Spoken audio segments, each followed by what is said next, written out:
What's good, everybody? My name is Gentleman Jug. And I'm Son. Welcome back to the Gentleman Juggcast. I think this is episode 39.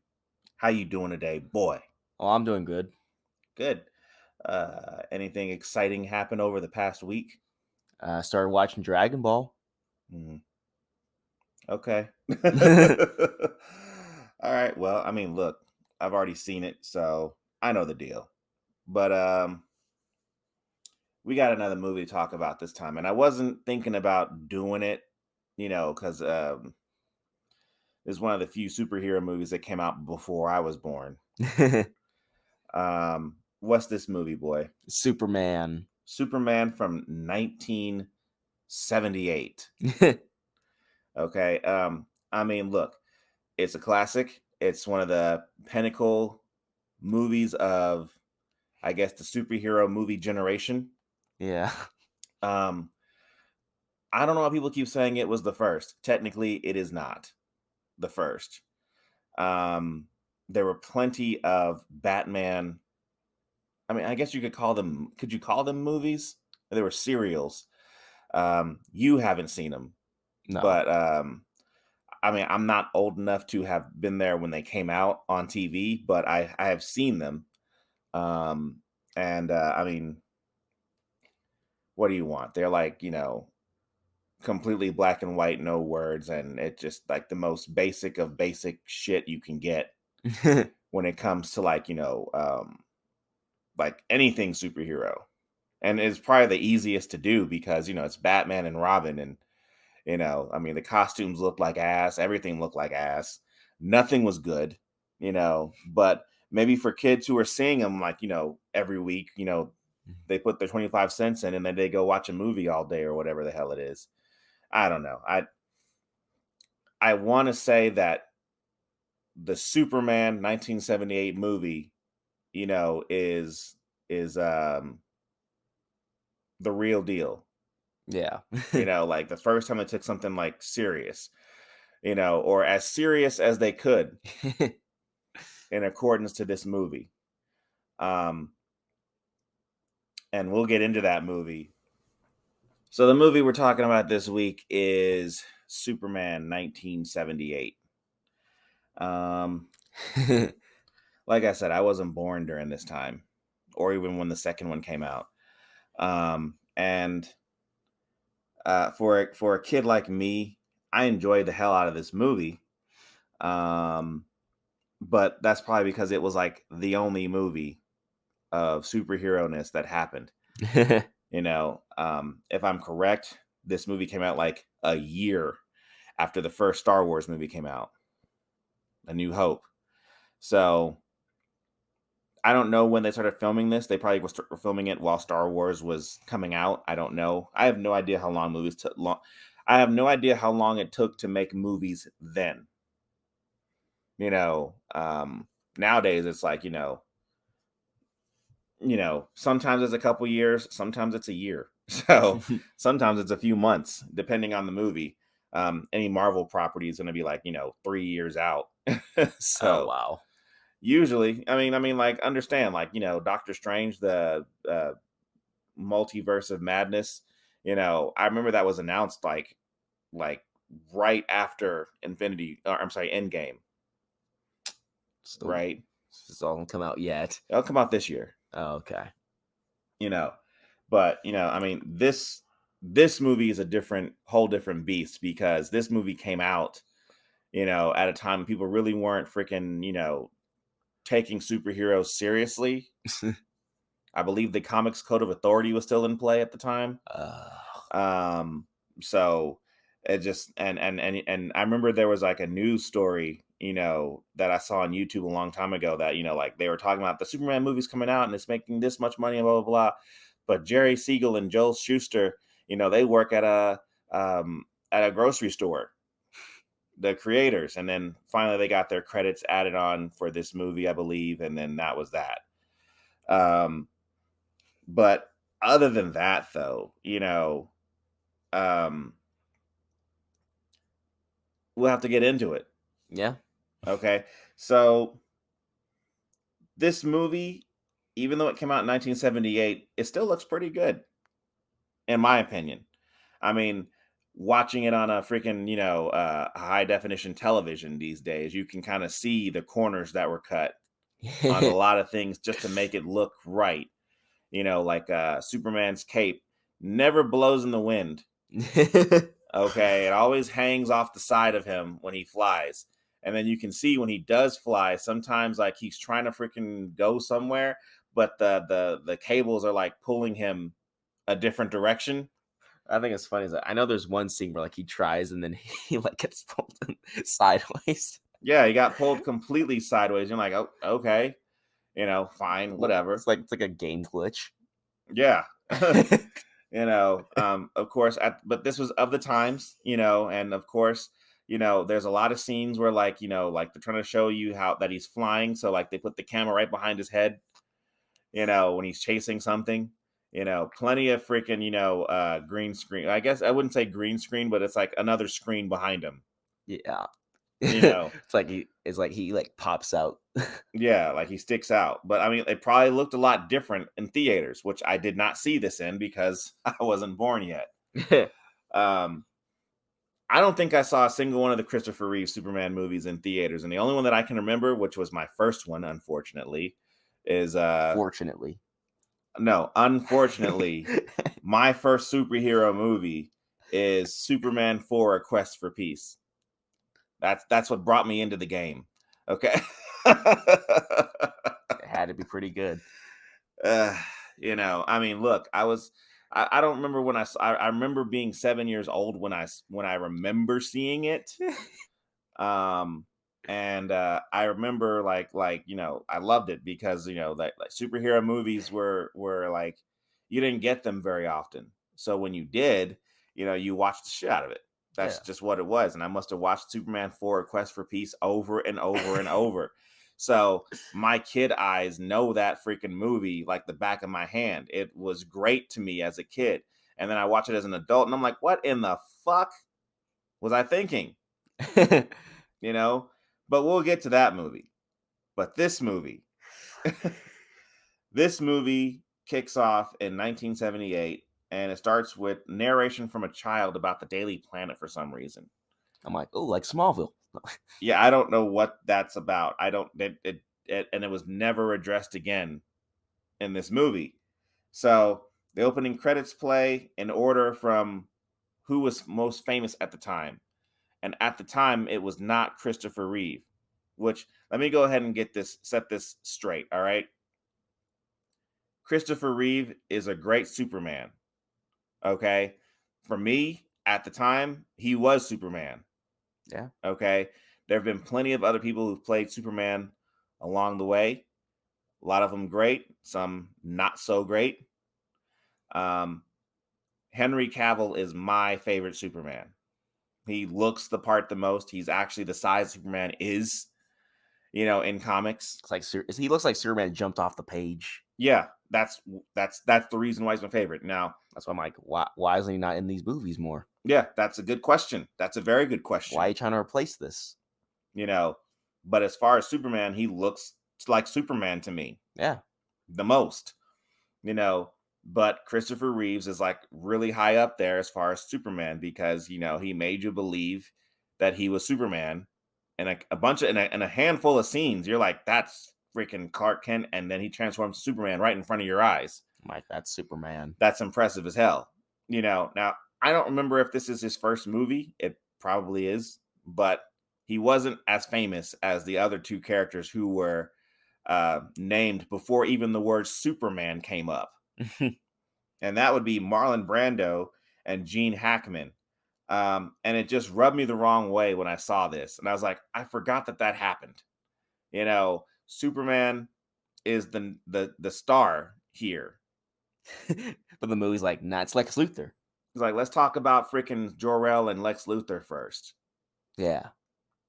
And then we'll show Superman. Oh, and these credits were so long. Yeah, 5 fucking minutes. I'm just sitting here and they're like, da-da-da-da-da-da. Yeah, the freaking score is great. I like it. It's one of John Williams's classic scores. because like he had just done the first Star Wars movie, and now here he is doing Superman, and it's great. Like 5 minutes of Superman's theme. Yeah, and I forgot. I'm like, this is long as shit.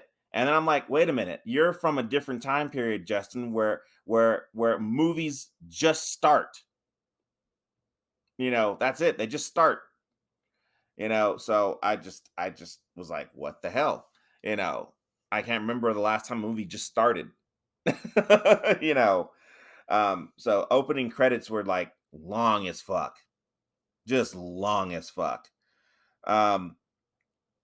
So I'm gonna go ahead and put another disclaimer in here. Okay. This movie is probably gonna have the same old jokes that people have been saying for years. And that's just what's gonna happen. The same tired jokes that people have been saying for years. We're probably gonna be saying them too.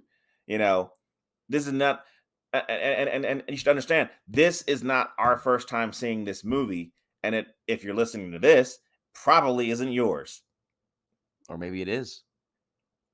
I don't know. There's got to be one person out there. Somebody out there, well, somebody not in America out there has probably not seen Christopher Reeves Superman of 1978. But I have seen Superman Returns. Yeah, well, we'll get to it, but so whatever. All right.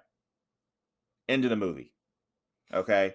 So this flick starts off with us on Krypton and another long opening music scene to show how epic, I guess, Krypton is, which to me looks very bland. I don't know why I said this, but Crypt flick. Yeah, right. So we got Jor-El, who's being played by Marlon Brando. He's talking with counsel about General Zod, who's on trial at this point in time for atrocities. Something is what he said. The only thing I remember about this scene is I always remember that floating ring around him. Yeah, I mean, look, I don't know how it's supposed to keep those guys in there, but it does. And they can't break out of it. I don't know why that is, but hey, it's fine. I mean, this was what they were trying to make Krypton look like at the time. I don't remember us really spending that much time by the time this movie came out, spending a lot of time on Krypton and shit like that. Until Man of Steel. I mean, not now, like even in comics, I don't remember that. But I didn't read comics until I was like 11 or something. So, but whatever. General Zod is being played by Terrence Stamp. Him and his crew are on trial for whatever crime. So Jor-El submits that entire crew to the Phantom Zone. And I like how it looks. Yeah. There's a big piece of glass comes down and just takes them back into space. And that's it. It's funny. It's like whenever I see the Phantom Zone, I'm like, I need to see that piece of glass. Yeah. Like I've seen the Phantom Zone in other movies and things like that, other shows. But the piece of glass. That thing right there is just iconic and I love it. Yeah. Bring me that shit. One thing I was thinking though is when I saw this, I'm like, I saw they had Ursa there, and I'm wondering how come they didn't, name the other female character in Man of Steel Ursa. Just a missed opportunity. That's what that is. That's what that is. But whatever. So later on the same planet of Krypton, Jor-El is under scrutiny for the fact that he knows Krypton is going to die and explode. And of course he stands alone because we know the story. And, they tell him that he can't leave the planet, which I'm like, I don't know why you can't leave the planet. I mean, who's going to stop you when the planet's exploding? But whatever. Just go. But he's apparently been building a ship. We know the story. Okay. Well, someone doesn't. Yeah. Well, then they're not listening to us. Okay. But the ship, they put Clark in the ship, or no, I'm sorry, Kal-El in the ship, and they just blasted off into space as the planet explodes. Yeah, it's all very, very shocking. I didn't know this story before. I didn't know what happened. It blew up. It blew up. Yeah, and it looks cool when it blew up. I mean, obviously, the Death Star blew up in Star Wars. I could see the little the what was supposed to be space as a black curtain in Star Wars. This is no different, and they blew something up, and it looked a little bit better than Star Wars did at the time. Okay, I'm not gonna keep comparing this movie to Star Wars, I promise. Okay, but it's just I noticed things. I saw that, and I saw this, and I'm like, huh, okay, But it's nice when you start comparing Superman and Luke Skywalker. right? You know, Want to compare Jor-El and Obi-Wan? yeah, right. But I don't know. It just movies at the time had an old guy who would sit there and freaking go at you on your quest to be great. Hey. And this movie is no different. Okay. So anyways, I don't know how long it takes for him to get there, but he was a baby when he got in the thing, and he apparently it must have taken at least 3 years Yeah. for him to get to Earth. 3 or 4 years. Like, oh, okay. Yeah. So his parents, John and Martha Kent, they seem too old to be his parents. Okay. They're like his grandparents. Yeah. However, the story goes from that, like I guess Martha Clark Kent, Martha Clark Kent. yeah. She will say, "Oh, he's my sister has died, and we took the newly orphaned kid Clark." And I'm like, okay, So are people gonna believe that? I mean, like no social security number, Martha Clark Kent no birth certificate. takes in Clark Kent. Yeah, Very interesting. Well, they made sure to sit there and yell at her, Martha Clark Kent. Like, oh shit. Like, that's your name, Martha Clark Kent. Yeah. So whatever. So we see Clark grows up to be an angry kid, who can't go anywhere or do anything. Smallville. Pretty much, like everybody's just shitting on him and telling him, "Hey, you got to clean all this stuff up, bruh." It's like the fast version of Smallville. Yeah, pretty much. It's like all 10 seasons of Smallville wrapped up in one freaking episode. Yep. So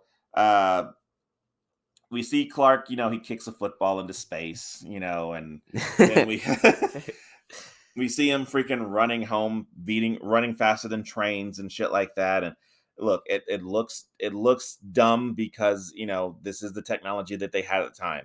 Okay, it just does. I'm sorry, it just looks dumb, but this is what they had at the time. Justin, Jug, you do better. Imagine they did a Flash movie like this where he just runs lane and it looks like that. I mean, I saw the Flash TV show, and the Flash looked like he looked better in that show, but whatever. I'm not complaining. So, whatever. So, he's talking to his dad, Jonathan Kent, and then at some point in time, his dad gives him advice, and then his dad hauls off and dies from a heart attack. Okay, they have a funeral. And besides Clark and his mom, there's like only 2 other people there at a cemetery that only has 5 gravestones in it. So it's like Bruce Wayne's funeral, basically. in Dark Knight Rises. Yeah, there's like only 5 people there. I'm like, oh, okay. Yeah, and I'm like, okay, nobody gives a fuck about Jonathan Kent or whatever. So, Clark decides, look, I got to get the fuck up out of here. I can't be doing this shit anymore. Like, I'm done being the farmer. Yeah. So he leaves and he goes to, to make his Fortress of Solitude, which is fine, and he's in there for like 12 years. And I'm like, did he graduate from high school? No, he was in the Fortress the whole time. Like, they didn't show him graduating from high school. I have to assume he did. I have to assume that he graduated from high school. And then I have to assume, like, he went off to go and become a freaking reporter, like, as soon as he got out of the Fortress. For 12 years, he was in there. Okay. And so, I mean, with no contact or anybody, I'm like, how did you get your college degree? How did you get this? How did you get all these things? He's like, I'm Superman. Yeah. I got my associates of journalism at the school of Jor-El. That's what I'm just like, what? Okay, so it's just a time skip. It's more Jesus years, basically. The farmer becomes strong. Yeah. Like Farmer Clark, Farmer Goku, and Farmer Brock Lesnar. I know, it just is what it is. So, 47 minutes into this movie, we finally see Christopher Reeve as Superman. And this is Christopher Reeve's first time showing up in this movie. 47 minutes into it. Okay. Like 47 fucking minutes. Are you shitting me? Holy crap. Anyways, he shows up just to fly right off screen. And they play his theme too while he's flying off screen. Yeah, he flies right off screen, and then they go to Daily Planet and nothing, for a while. I mean, we'll meet Clark Kent, and we'll see the Daily Planet, and we meet Lois Lane being played by Margot Kidder, and it's fine, I actually like his Clark Kent a lot. Well, yeah, it's like the quintessential Clark Kent. He has to act this way. I think it's ever since that time, because like I remember in the Fleischer versions of Superman, it just was Clark Kent and then he was Superman. There's like no deviation between the two. But then like when Christopher Reeves came along, there was a difference between Clark Kent and Superman. I don't know, like in the DCEU, that Clark Kent, he doesn't really change too much. Yeah. They kind of just treat him like he's different when he really isn't. He's basically the same thing. Yeah. Whereas here, it's like he's at least different. Where it's like, yeah, different enough. Like I can buy that. No one could see through that. Like he's kind of hunched over. He's like he just keeps running into the door every time. Yeah, just being goofy as shit. Which is fine. I'm not complaining. This is the classic. And then I saw that a thing from Perry saying that Jimmy was being paid $40 a week, and immediately I'm like, $40 a week, even in 1978, that's low. I'm like, what are you doing here, Jimmy? Just quit. That's kind of low, dude.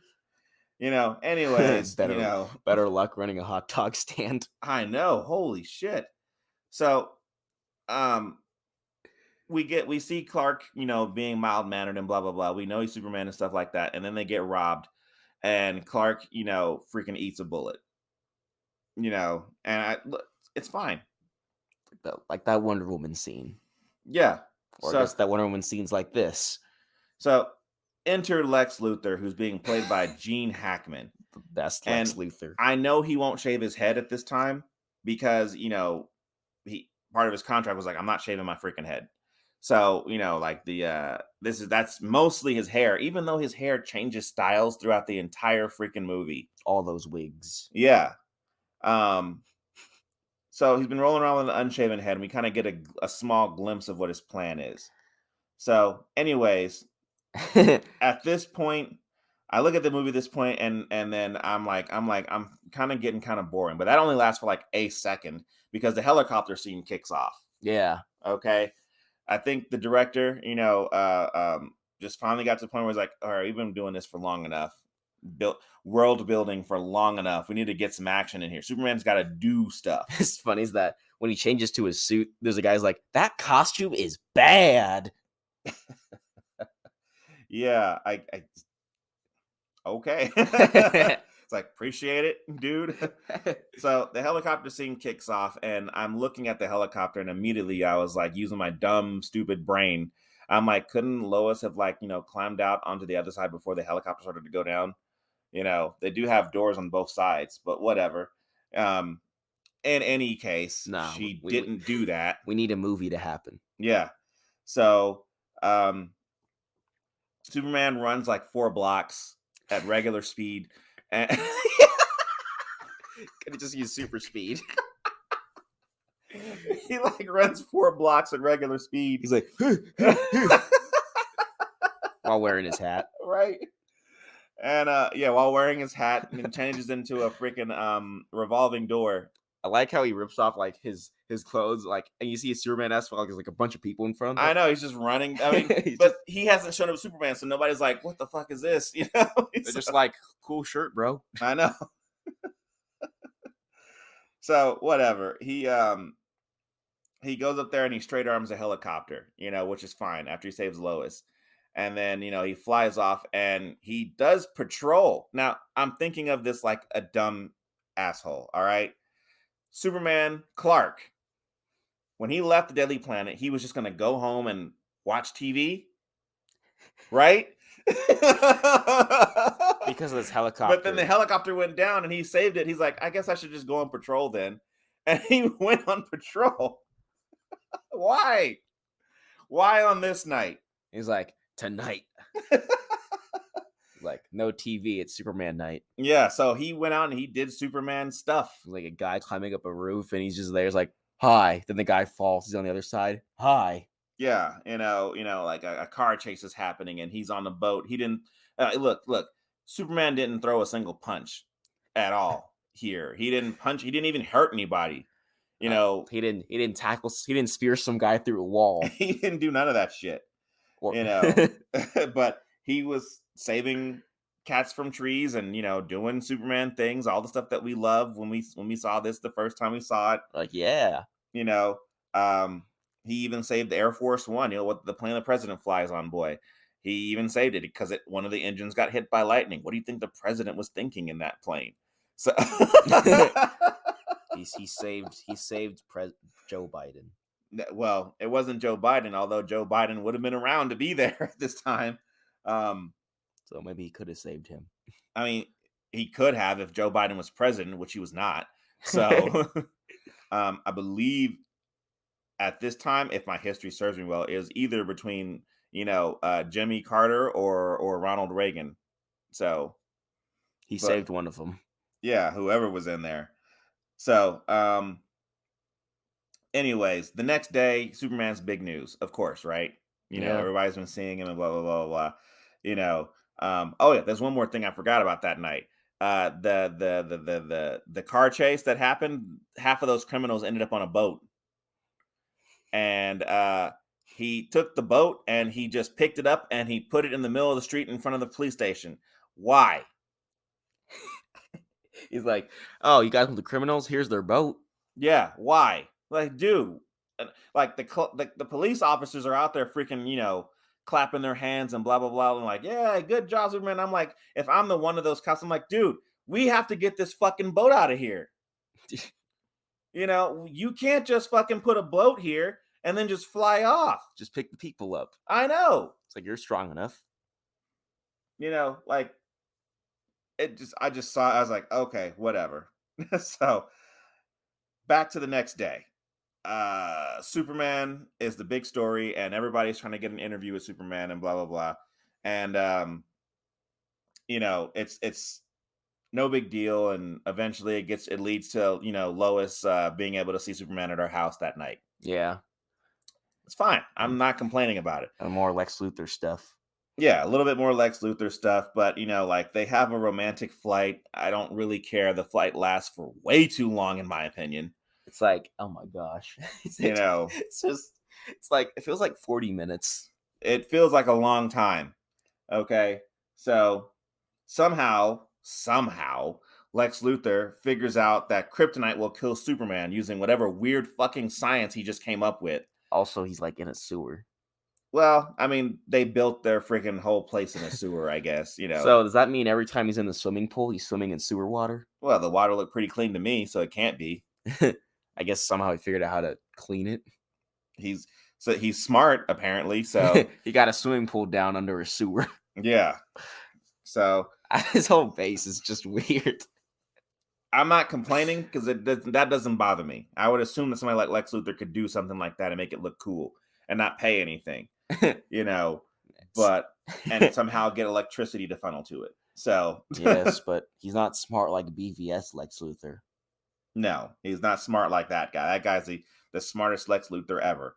But we'll get to that. The best Lex Luthor. You keep bringing up or other movies that we're supposed to talk to in this movie. What in the hell is your problem? So, whatever. So Lex Luthor gets an ambulance, which I don't know how he got it. Maybe he stole it. I'm assuming. Like, him and Otis get a fucking plan together to where they're gonna freaking change the trajectory of 2 missiles that were supposed to be scheduled for testing. Okay. Yeah. So they they stole an ambulance, and then why not? Yeah, why not? And then when Otis fucks that plan up, they somehow get a semi with a house on it. And I'm like, how did you do that? I'm Lex Luthor, the greatest criminal mastermind of our time. He figured it out, so um whatever. So the next scene is just Jimmy Olsen is at the Hudson for some reason. I'm sorry, not the Hudson, the Hoover Dam for some reason. He's just there. Why not? And Lois is doing an interview with a Native American, and they're driving in a car, and she's giving him an interview. I watched them like, this is so stupid. It's like, why is this happening? I mean, the Native American who's in the car, the guy who's in the car should be like, what? Why are you driving and holding a microphone to my face? He's like, can we stop? Yeah, can you could stop the car. It's like she almost crashed. He's like, dude, look out. I know, seriously. So Perry White starts yelling at Clark. Okay, because I guess Clark is not a go-getter enough. I don't know, whatever the deal is.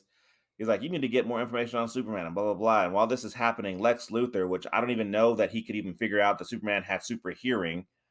How would you know this, Lex? Greatest criminal mastermind of our time. He figured it out somehow, and he started freaking talking at a reception that only dogs could hear. Which, I mean, I'm like, okay, even if you knew that he could do that, how would you know specifically to do this at that frequency so that only he could hear it?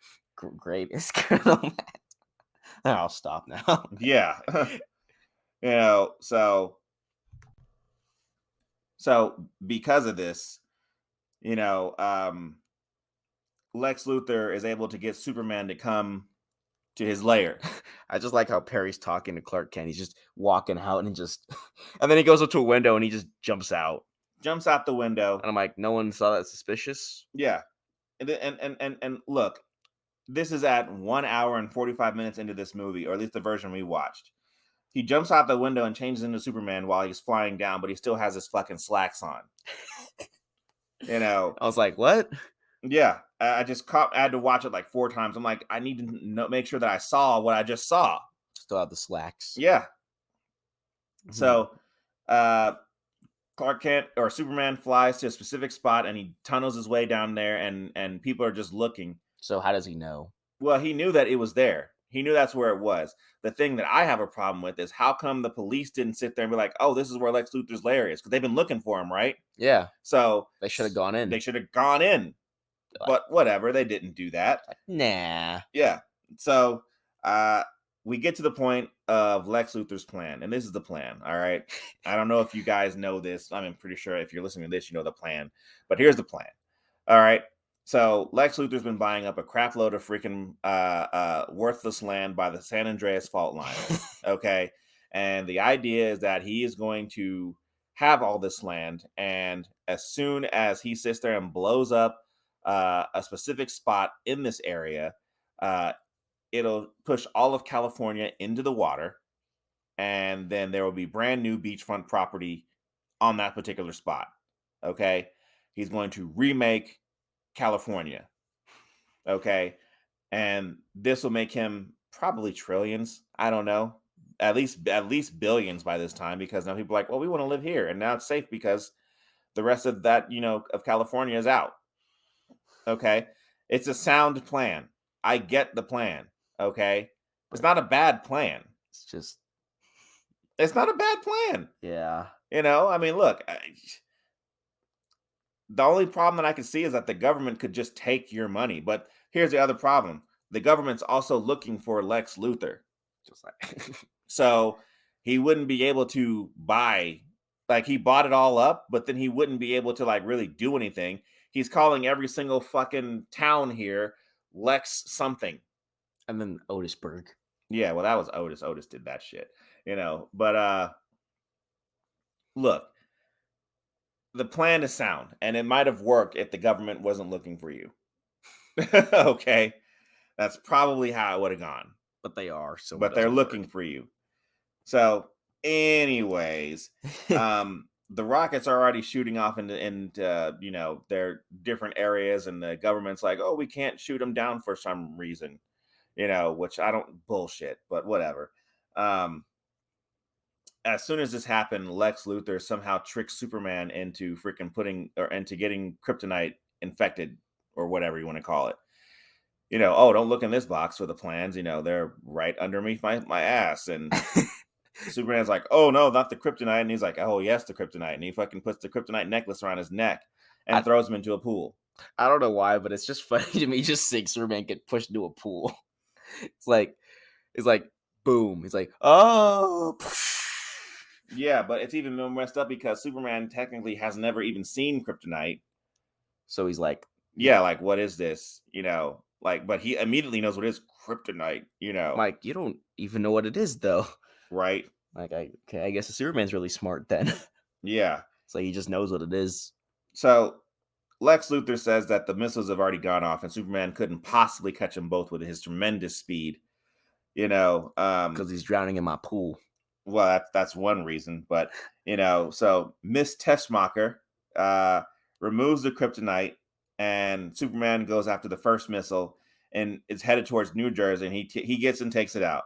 Now, for whatever reason, he can't get to the other one for some reason as it hits, California. He was busy being in space, looking at Earth, watching it hit California. Yeah, and it hits California and it makes that devastation and so on and so forth. And, things happen and Superman is freaking saving the day, stopping people from dying. It's funny how Jimmy Olsen, he's like on the Hoover Dam and he's trying to take pictures of destruction, but like it keeps breaking. He's like, hold on, I gotta look at it. Oh. It's ridiculous. It's fine. It's so dumb. I'm not even complaining about it. It's fine. It's fine. It just is. So whatever the reason is, Lois is also there in the same area. And remember, this is California. Metropolis is somewhere near Kansas, I assume. Yeah. So while this is happening, Lois is trying to get gas because of her interview, and she's out there and so on and so forth. And she ends up getting caught up in the earthquake. Yeah.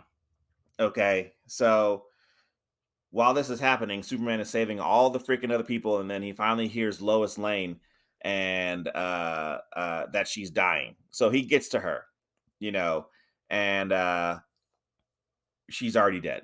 He's too late. Yeah, he was just a hair too late. This should be a freaking emotional scene, and it was. He screams and he flies into the sky and he freaking he screams real hard. It's like, ah!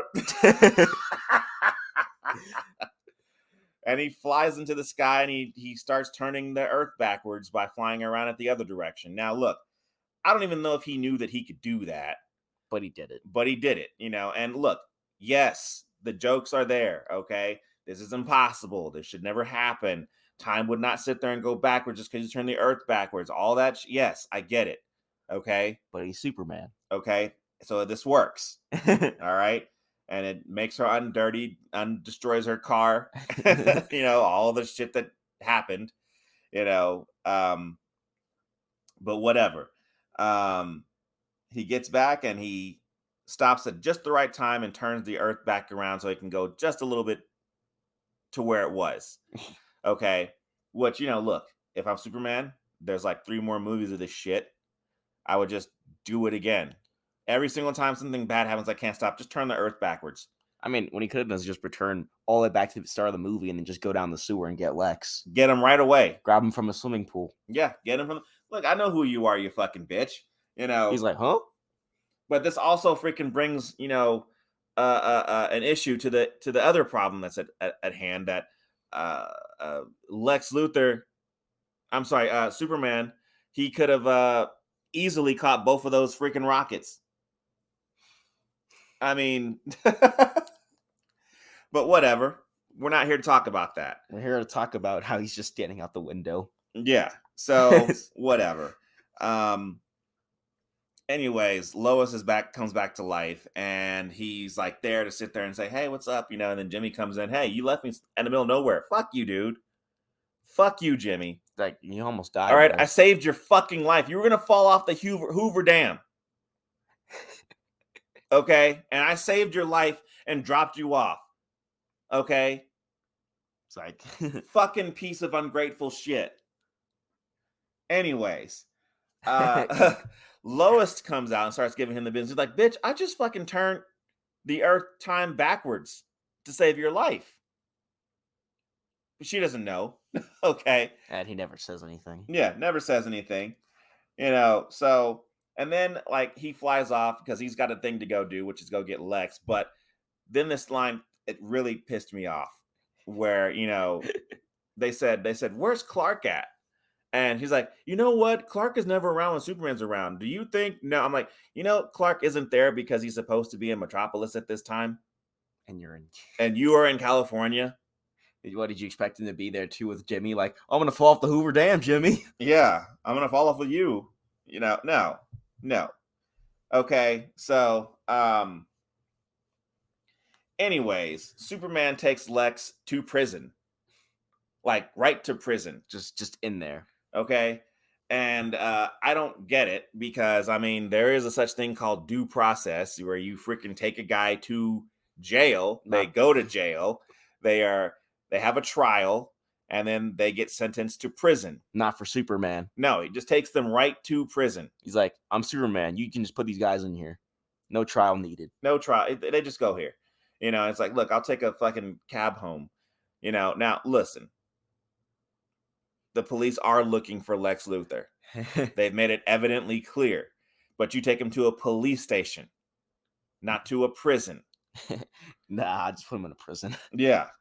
And the warden's like, hey, thank you, Superman. And I'm like, you're welcome, dude. Okay, whatever. And he just flies off. I'm just wondering I guess he didn't grab Miss Tessmacher. Yeah. Why didn't they get Miss Tessmacher? Because she saved him that one time. Didn't she freaking program a government missile to hit New Jersey? But she saved him from his pool, so he's like, I'll let her live. I'll let her slide. Yeah. Yeah. Fine, whatever. Her fingerprints are probably they blew them both up, so I guess her fingerprints aren't on it, but not anymore. But she was there. She had it set to kill people. She just gets away with it, but whatever. Yeah. So Superman, he ends up just, flying. After he talks to the warden, he flies off into space, smiles at the camera, and then the movie starts. Or ends. Starts. Ends. It ends. It ends. And look. How all four of these things end. Pretty much. And I'm not shitting. I am shitting on this movie. But it's one of those where it's like a good shit.